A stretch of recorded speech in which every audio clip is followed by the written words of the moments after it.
Okey, terima kasih kerana terus bersama kami dalam Apa Khabar Malaysia, edisi Isnin 22 Jun.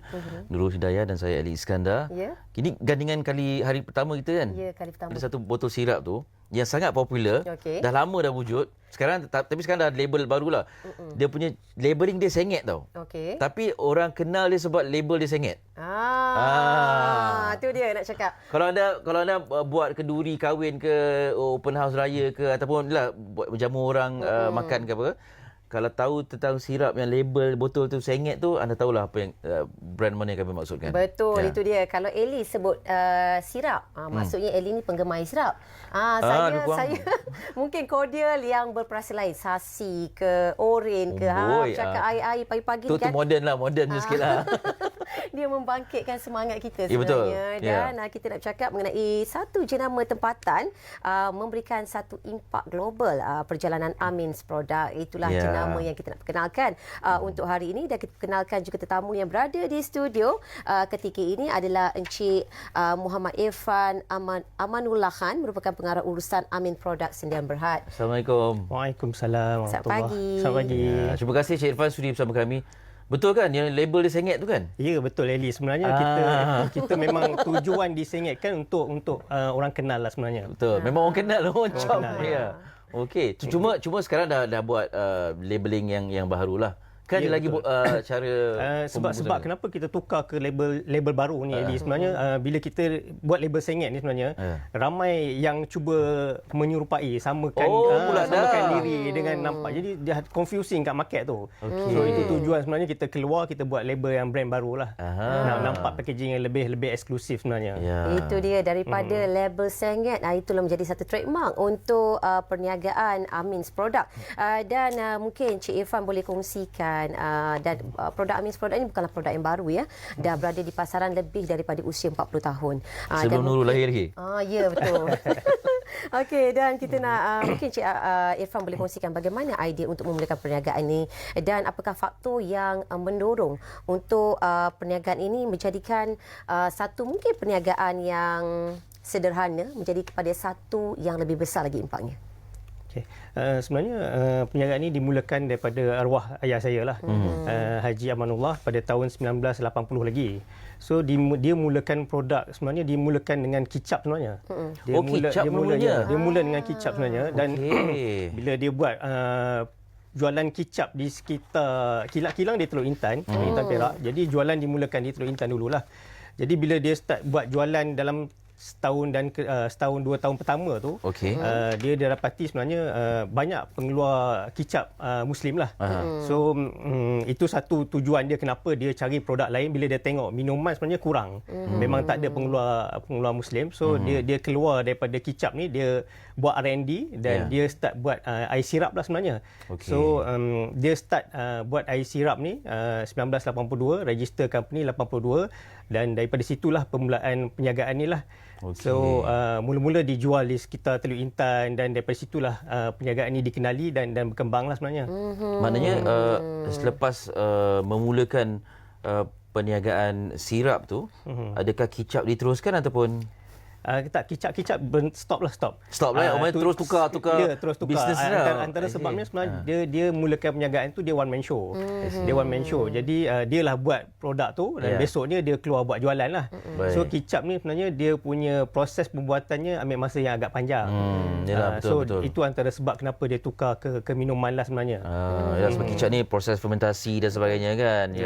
Okey, difahamkan arwah ayah andanya lah, Tuan Haji Amanullah Khan ini orang Kelang. Kenapa buka bisnes di Teluk Intan Perak? Dia bekerja di Teluk Intan lah sebenarnya, dan selepas dia berhenti bekerja, minat dia pada perniagaan sebenarnya. Sebab dah biasa di Teluk Intan, kawan-kawan di Teluk Intan, kenalan semua di Teluk Intan, so dibuka kilangnya pun di Teluk Intan lah juga.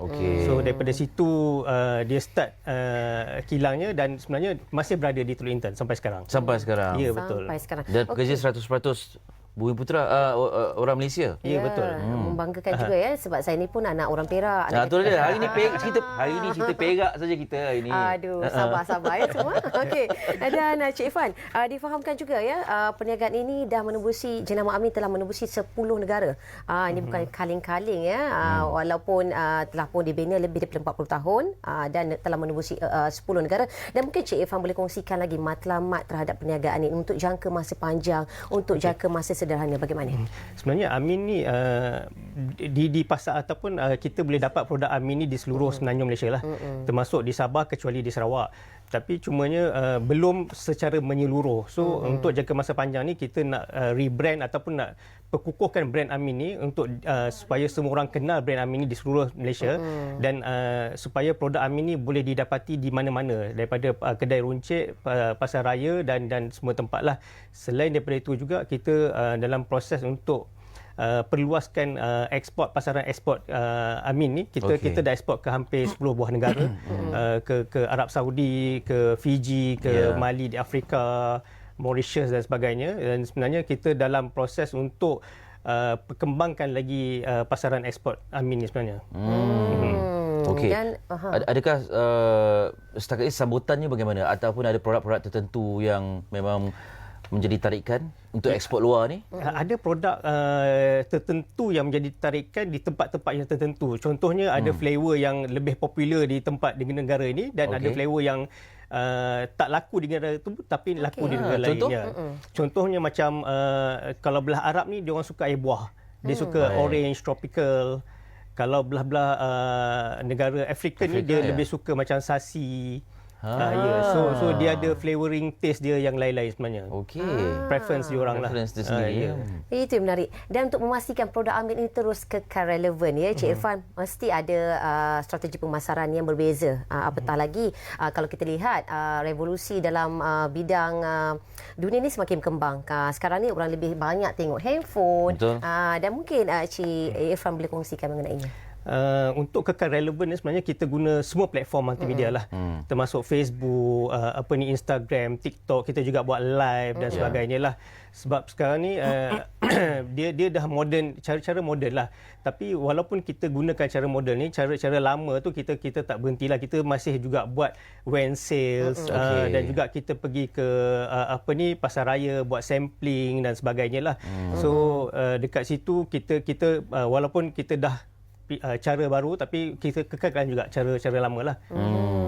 Bagaimana sebab bisnes cordial perisa ni ramai atau banyak pemainnya kan, termasuklah pemain-pemain besar. Bagaimana Amin Product terus mengekalkan competitiveness tu? Dia satu minuman ni dia kepada rasa lah sebenarnya. So Amin ni kita R&D sebab kita dah lama. So R&D kita memang sentiasa berjalan. So rasa kita ni lain pada yang lain lah. Memang rasa kita ni sedap. Air kita ni berkualiti sebenarnya. Kita bukan saja ada sijil halal, kita ada juga sijil GMP dan HACCP. So kilang kita ni kilang satu tahap yang export ready product. So bukan saja sedap tapi berkualiti lah sebenarnya. Oh tu yang tagline-nya sirap rasa macam dulu-dulu tu ya? Ya, betul. Sirap rasa macam dulu-dulu. Kita kekalkan rasa dulu. Kita kena minum ni. Tak boleh tahan saya dengar tagline macam tu. Dia menggamit memori. Ya, betul. Sebab tu dia kata yang label sengit tu. Okey. Dan Cik Irfan, apatah lagi kita sedia maklum ya keadaan ekonomi ketika ini yang kian mencabar dan ada ketidaktentuan. Bagaimana Cik Irfan memastikan jenama Amin ini terus kekal relevan, terus mendapat sambutan dan mungkin bagaimana caranya untuk terus menyesuaikan diri dan untuk terus kekal mengekalkan daya tahan perniagaan pastinya. Seperti daripada dulu lagi memang mana-mana perniagaan sebenarnya kita kena sentiasa kompetitif dalam pasaran lah. Kita kena rajin brandkan produk, kena tahu kat mana cara baru untuk kita kenalkan produk, menggunakan apa-apa platform yang ada. Di samping itu juga pastikan produk kita ni berkualiti dan sedap lah. Selain daripada tu kita banyak buat sampling lah. Saya rasa sampling ni untuk orang mencuba dan boleh berpindah tukar kepada brand kita daripada brand lain lah sebenarnya. Momentum di media sosial bagaimana? Adakah itu dah boleh jadi main source of revenue ataupun setakat ni masih lagi cara konvensional. Cara konvensional sebenarnya. Cara konvensional tu sebab produk minuman ni orang lagi suka membeli di pasar raya, di kedai-kedai kan. Cumanya di platform online ni mungkin time time seasonal lah. Bulan puasa, so yang itu agak laju jugalah time seasonal. Dan itu mungkin untuk lebih kepada create branding dan juga awareness ya. Ya, betul. Dan Cik Irfan, kita sedia maklum juga untuk menembusi produk ke pasaran antarabangsa kan, itu merupakan satu pencapaian dan juga bukanlah sesuatu usaha yang mudah. Dan jadi apakah mungkin di luar sana ada juga mereka yang tertanya-tanya bagaimana produk Amins ini boleh tembus hingga ke peringkat yang tertinggi di luar sana sehingga ke pencapaian antarabangsa? Apakah syarat-syarat yang diperlukan? Syarat-syarat produk tu sebenarnya yang utama kita kena ada GMP dan HACCP lah.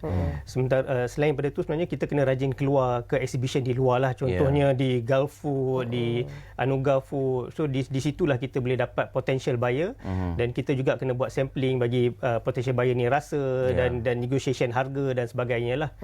So itulah antara cara-cara macam mana kita nak pasarkan produk keluar lah sebenarnya. Okey, dan setakat ni lebih 10 negara. Dan mungkin ada perancangan masa terdekat untuk menembusi ke beberapa negara lain ke atau bagaimana? Sebenarnya target kita sekarang lebih kepada Afrika lah, sebab Afrika negara yang besar dan saya rasa market Afrika tu sangat-sangat luas lah. Jadi satu potensial yang besar untuk produk kami di sana. Okey.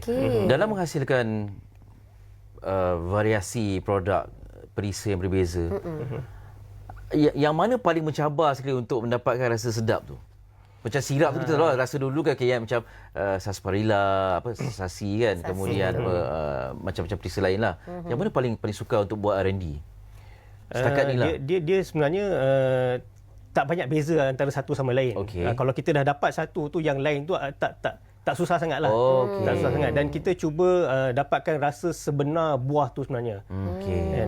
Itulah, lepas ni tak ada ke produk-produk ataupun perasa-perasa baru yang trending sekarang ni? Contohlah kan, strawberry, matcha, baju saja hari ni. Betul ada. Baru nak sebut tapi Nurul dah sebut okey lah. Tak ada perancangan. Ada perancangan ke arah tu ke? Ada sebenarnya. Strawberry dah ada dalam pasaran sebenarnya. Agak baru juga. Dan demand sangat baik lah sebenarnya. Strawberry kita memang sedap dan banyak orang cari strawberry kita.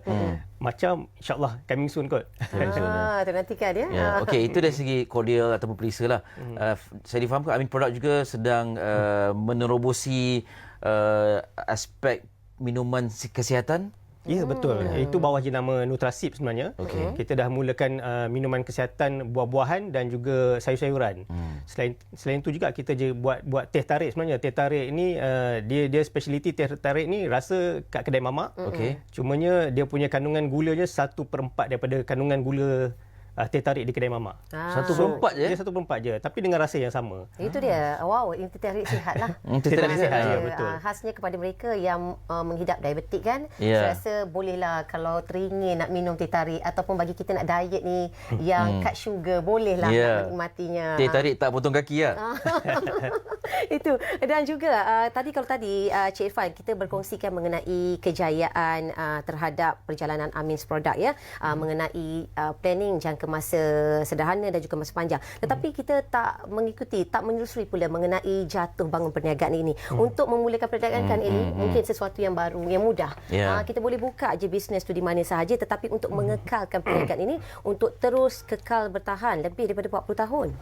Bukanlah sesuatu perjalanan yang mudah. Mungkin Cik Irfan boleh kongsikan. Ya, betul. Sebenarnya dia mana-mana perniagaan atau apa-apa perniagaan sekalipun cabaran tu ada. Dan cabaran tu mana-mana cabaran yang kita atasi, cabaran kedua dan ketiga akan timbul lah. So bagi Amin ni banyak cabarannya in terms of nak pasarkan produk, nak adakan produk dengan charges yang dikenakan oleh pasar raya, dengan kompetitor yang ada kat luar sana. So cabaran tu sentiasa ada, tapi kita kena bijak lah mengatasi semua cabaran tu, dan insyaAllah dia whenever kita dah mengatasi cabaran tu, sebenarnya kita satu step ahead daripada sebelum kita lah. Okey, harapan masa depan 40 tahun mendatang. Supaya ada third generation yang menyambung Amin, sebenarnya itu harapan pertama saya lah. Dan Amin berkembang majulah dan dikenali ramai dan menjadi satu brand local brand di Malaysia, tapi internationally dikenali seluruh dunia lah sebenarnya. Mudah-mudahan kita mengaminkan amin. doa Amin Products. Ya, kata-kata tu pun satu doa kan? Betul, Nama betul. pun satu doa juga. Ya. Dan kita doakan yang baik-baik untuk perjalanan Amin's Product. Terima kasih kita ucapkan kepada Encik Muhammad Irfan Amanullah Khan, merupakan pengarah urusan Amin Product Sendirian Berhad. Terima kasih banyak. Terima kasih. Selamat Jaya. Terima kasih. Ya.